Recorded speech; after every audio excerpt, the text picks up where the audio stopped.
အားလုံးမင်္ဂလာပါကျွန်တော်တို့ Zono website ကိုဘယ်လိုအသုံးပြုလဲဆိုတာအသေးစိတ်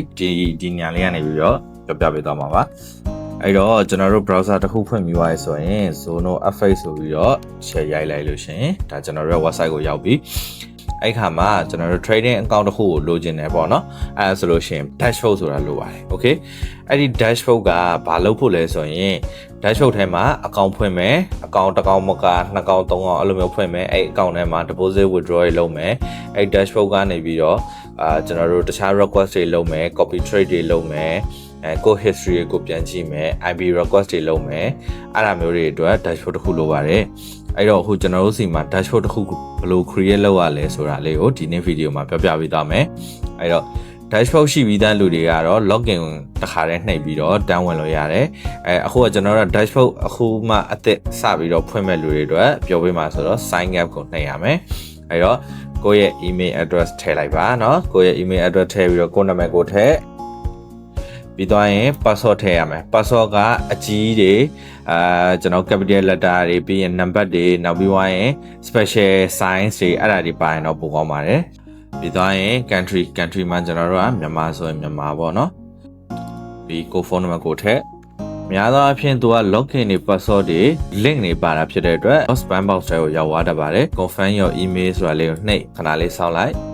okayဒါဆိုကျွန်တော်တို့ verify လုပ်ပြီးပါပြီเนาะ verify လုပ်ပြီးပါဆိုရင်ကိုခုနကပေးခဲ့တဲ့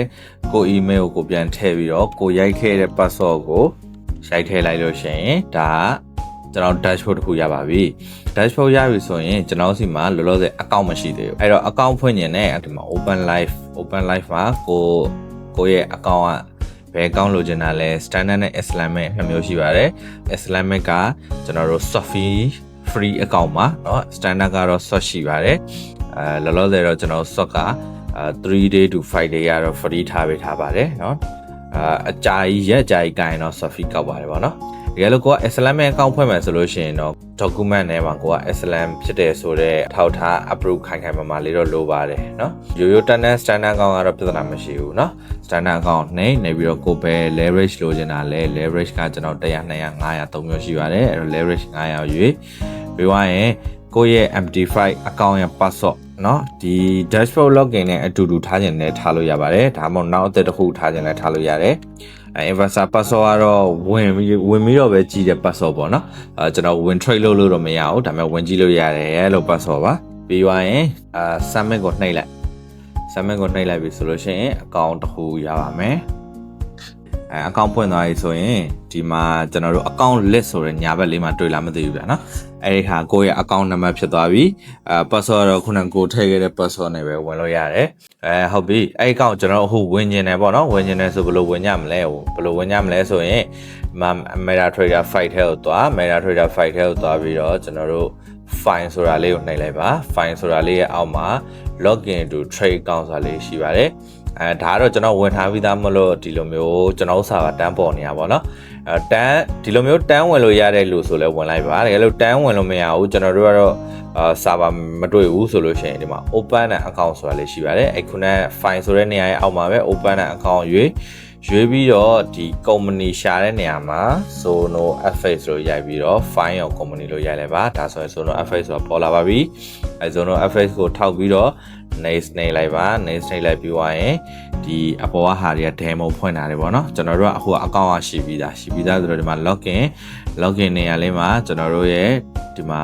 account number ထည့်အခုဆိုရင်159เนาะ